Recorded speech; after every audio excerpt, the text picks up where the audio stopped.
दोस्तों, आज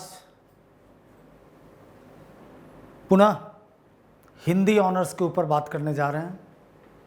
हिंदी प्रतिष्ठा द्वितीय वर्ष सेमेस्टर 3 और 4। जैसा कि पीछे बता चुका हूं कि इग्नू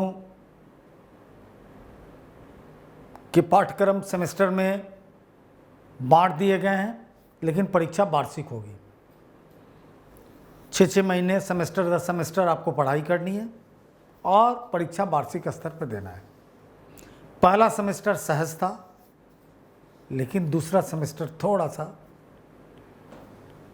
सहज नहीं रहने वाला है। यानी अभी आप 22 क्रेडिट पढ़ रहे थे, अब आपके क्रेडिट की संख्या बढ़ जाएगी। प्रति सेमेस्टर 22 44 क्रेडिट था, इसमें बढ़ेगी। चलिए आइए देखते हैं कि इसके उन 5 शीर्षकों के अंतर्गत कोर्स का डिस्ट्रीब्यूशन कैसे है। तो पहले कोर कोर्स की बात करते हैं। तो कोर कोर्स में हम लोग देख रहे हैं कि BSDC 105 छायावादोत्तर हिंदी कविता। अभी तक हमने हिंदी कविता छायावाद तक पढ़े थे। अब छायावाद के बाद की हिंदी कविता, यानी आज तक की चीज़ों को इसके अंतर्गत समाहित किया गया है। दूसरा है BSDC 106 भारतीय काव्यशास्त्र, यानी अब हिंदी केवल अपनी परिधि में नहीं बंधी है, अब उससे बाहर निकल रही है। भारतीय काव्यशास्त्र का क्या स्वरूप है? इट मीन्स कि अब संदर्भ आपको संस्कृत से लेना होगा, क्योंकि भारतीय काव्यशास्त्र की आदि जननी तो संस्कृत थी। उसके बाद BSDC 107 पाश्चात्य काव्यशास्त्र। मूलतः पाश्चात्य काव्यशास्त्र की तो भाषाएं अलग है, चूँकि अंग्रेजी बाद की भाषा है, लैटिन भी है, हिब्रू भी है, और पाश्चात्य काव्यशास्त्र में एक लंबा सिलसिला है। लेकिन हिंदी एक तरह से पाश्चात्य के लिए लिंगुआ फ्रैंका का काम करता है, बोलचाल, आम बोलचाल, मेलजोल का काम करता है। तो सारी चीज़ें अंग्रेजी में आ चुकी हैं, सबके अनुवाद आ चुके हैं। तो इस तरह से पाश्चात्य काव्यशास्त्र, भारतीय काव्यशास्त्र और छायावोत्तर हिंदी कविता, यानी ये पूरा सेमेस्टर अगर कहें तो पोएट्री पे डेडिकेटेड है, पद्य पे समर्पित है। 6 क्रेडिट का है, एक 3 सब्जेक्ट है,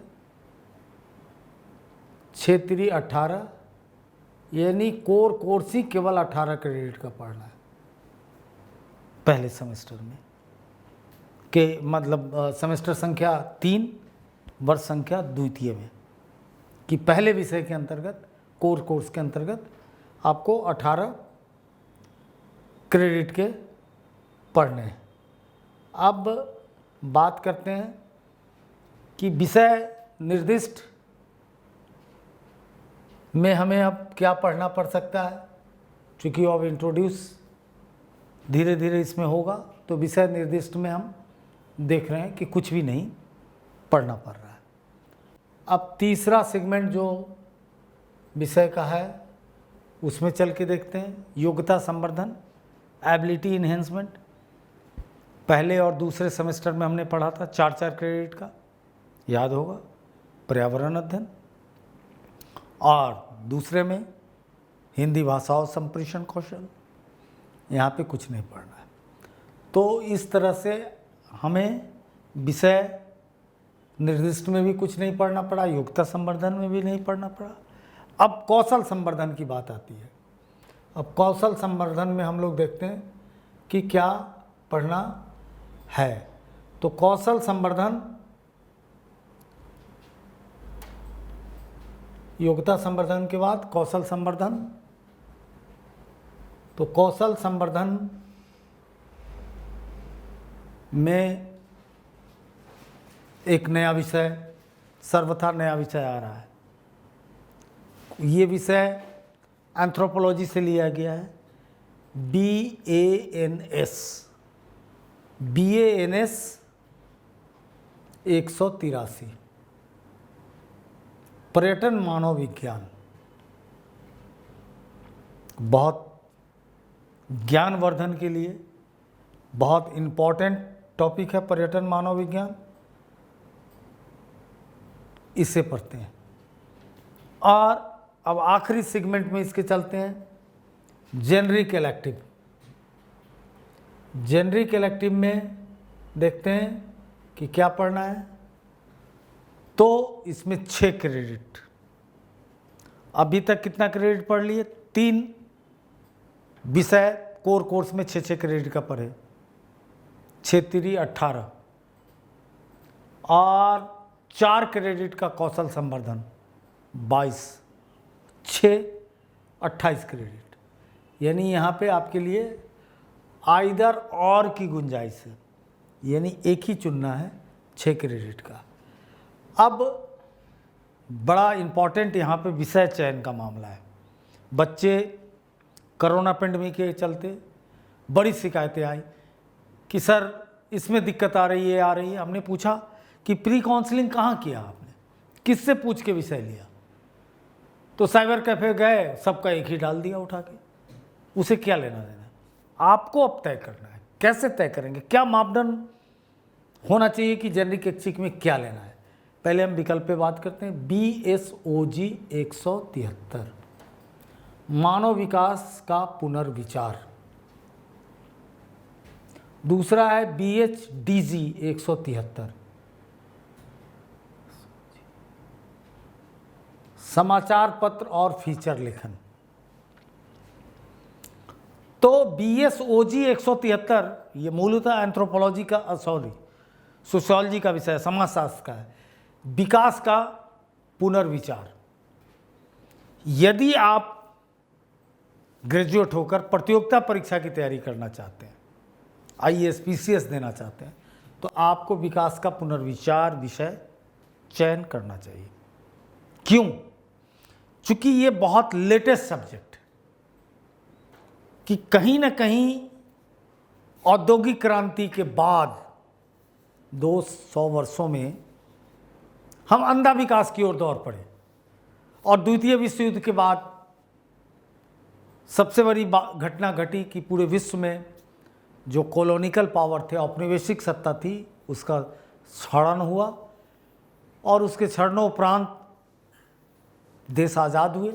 वहाँ भी औद्योगिक क्रांति का प्रभाव हुआ। बहुत तेज़ी से दुनिया विकास के रास्ते पे चल पड़ी, और खामियाजा पर्यावरण को भुगतना पड़ा। ये विकास खुद कटघरे में खड़ा है। मानव ने विकास के नाम पे अपने गले में ही फांसी का फंदा तैयार कर लिया। तो कैसा विकास होना चाहिए, उसका भी मॉडल है, सब्जेक्ट है जो आपको पढ़ना पड़ेगा। सस्टेनेबल, धारणीय, टिकाऊ विकास होना चाहिए, सस्टेनेबल डेवलपमेंट होना चाहिए। इस ओर जाने के लिए विकास के जो अभी तक के अनुभव और ज्ञान हैं, उसमें परिमार्जन की ज़रूरत है, परिवर्धन की ज़रूरत है, नए दृष्टि से विकास को देखने की ज़रूरत है। तो पूरा ब्रॉड प्रोस्पेक्ट में आप अगर विकास को देखना चाहते हैं तो विकास का पुनर्विचार विषय लेना चाहिए। यदि आप पत्रकारिता करना चाहते हैं, हिंदी में आगे MA PhD करना चाहते हैं, प्रोफेसर बनना चाहते हैं, तो आप समाचार पत्र और फीचर लेखन ले सकते हैं। इससे आप अभी से ही दाल दलिया की व्यवस्था कर सकते हैं। छोटे छोटे अखबार, कॉलेज मैगजीन, तमाम जगह लिख सकते हैं। लेखन को में संवर्धन में ये बहुत ही मजबूत भूमिका निभाएगा। तो यही मैंने कहा कि विषय का चयन में गलती हो गई तो पूरे जीवन पश्चाताप करना होगा। इसलिए सोच कर संभल कर विषय का चयन करें। और इन क्लासों का, इस परिचर्चा का एकमात्र यही उद्देश्य है नहीं तो इग्नू के प्रोस्पेक्टस में तो सब कुछ है। हमें क्या ज़रूरत थी इस शो को बनाने का, इस श्रृंखला को तैयार कर, यही कि आपको आगाह करते रहें कि आप कोई गलती ना करें। अब इस तरह से ये सेमेस्टर की कहानी खत्म होती है 28 क्रेडिट का। आप समझ गए कि 6 3 18 क्रेडिट का था, आपने कोर सब्जेक्ट पढ़ा, कौशल संवर्धन 4 22, 6 का जेनरिक इलेक्टिव 28 क्रेडिट, 22 पढ़े थे, अब 28 पे सीधे 6 क्रेडिट एक्स्ट्रा पढ़ा दिया आपको। चूँकि फर्स्ट ईयर में मानता है कि बच्चा आया है, थोड़ा 12 से आया है, मस्ती कर ले, थोड़ा धीरे धीरे सब्जेक्ट हो। अब आप परिपक्व हो गए हैं। फिर थर्ड ईयर में लगता है कि अब दाल दलिया में लगेगा बच्चा, तो फोर्थ 5th और 6th सेमेस्टर फिर अपने ही उस तेवर में आ जाता है। लेकिन यहाँ पे गंभीर होकर पढ़ना है। तो इस तरह से थर्ड सेमेस्टर की बात खत्म होती है। अब हम बात करते हैं फोर्थ सेमेस्टर की। फोर्थ सेमेस्टर में फिर कोर कोर्स के अंतर्गत 6 क्रेडिट का पढ़ना है। BSDC 108, भाषा विज्ञान और हिंदी भाषा, बेहतरीन सब्जेक्ट है। भाषा विज्ञान क्या है, किस और उस संदर्भ में फिर हिंदी भाषा को समझना। चूंकि हिंदी भाषा तो मूलतः संस्कृत से ही निकली हुई भाषा है। लिंग्विस्टिक बड़ा साइंटिफिक है, बड़े वैज्ञानिक खोज हुए हैं। उस संदर्भ में फिर अपने भाषा को देखना है। और हमारी भाषा बल्कि आदि जो है वो देवनागरी स्क्रिप्ट, अब ये दुनिया में सिद्ध हो चुका है कि इससे ज़्यादा साइंटिफिक अल्फ़ाबेट किसी में नहीं। चूँकि इसके उच्चारण यहाँ से शुरू होते हैं और यहाँ ख़त्म होते हैं। अंग्रेजी या किसी भी भाषा में, उर्दू अनुमान का है बहुत, अंग्रेजी भी अनुमान का है। सोचना पड़ता है कि BUT बट है, बुट क्यों नहीं है। तो कहीं ना कहीं अनुमान, उर्दू भी अनुमान है, फारसी भी अनुमान है। इस शब्द का यहाँ पे बड़ा जाल है, जीम है, मतलब उस, लेकिन हिंदी में नहीं। सबसे शुद्ध क यहाँ कंठ से है तो यहाँ पे जाकर आड़ा शुरू मस्तिष्क तक जाता है। बहुत साइंटिफिक है, इस पे सब कोई बिलाप करता है कि क्या ये भाषा विज्ञान की खूबसूरती है हिंदी में। चाहे नोम चोम्स्की हो, आधुनिक बहुत बड़े लिंग्विस्टिक ज्ञाता अमेरिकन, या ब्रूमफील्ड हो, सबने इस बात को स्वीकारा है कि इस मामले में देवनागरी स्क्रिप्ट का कोई मुकाबला नहीं, कि बच्चा भी जान सकता है कि धीरे धीरे ऊपर बढ़ता है तो उच्चारण दोष से मुक्त हो सकते हैं लोग, और शब्द जो लिखा है वही पढ़ा जाता है, अनुमान नहीं है, बिल्कुल नहीं। ये बहुत बड़ी ब्यूटी है, आगे पूरा विस्तार से पढ़ेंगे। हिंदी उपन्यास BSDC 109, हिंदी उपन्यास का अध्ययन करना, ठीक है। हिंदी का पहला उपन्यास परीक्षा गुरु से लेकर और आज तक के उपन्यासों को देखिए, समझिए, पढ़िए। जितना पढ़िएगा उतना आगे फ़ायदेमंद रहिएगा। BSDC 110 हिंदी कहानी, बेहतरीन दुनिया, पूरे संसार को हिंदी कहानी और उपन्यास में समेट के देख सकते हैं कि पूरा समाज की जो इंटरनल डायनामिज्म है, आंतरिक गतिशीलता है, उसको समझने के लिए साहित्य से बेहतर कोई चीज़ नहीं है। और उसमें भी हिंदी उपन्यास और कहानी पर्याप्त आपको समझाती है, परिपक्व मानसिक रूप से करती है, और ये बेहतरीन सिलेबस है। तो इस तरह से कोर कोर्स की बात हो गई। अब हम विषय निर्दिष्ट कोर्स की बात करते हैं, जिसमें अभी भी विषय निर्दिष्ट एक चिक में कुछ भी नहीं पढ़ना है।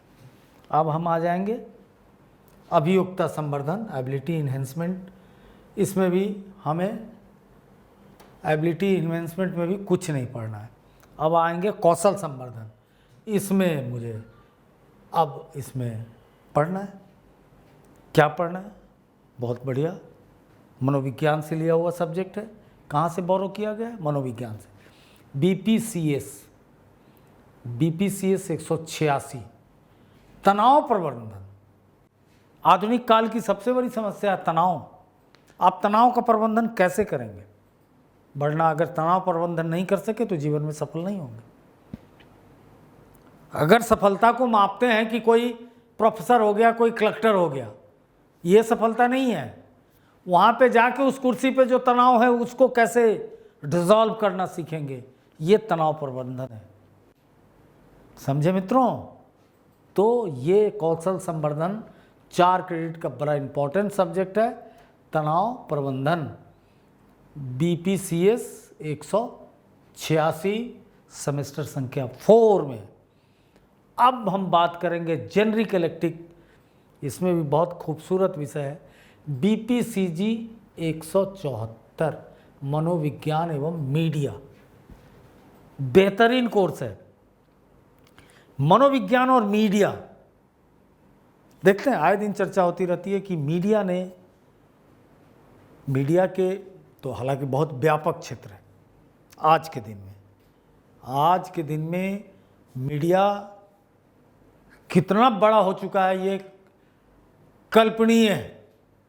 आज मीडिया का विस्तार का ही फल है कि हम लोग कितने आराम से आपके गैजेट्स पे उपलब्ध हैं, फ़ोन पे, लैपटॉप पे, डेस्कटॉप पे, टीवी पे, जहां आप देखना चाहें दुनिया में इस प्रोग्राम को हमारे देख सकते हैं।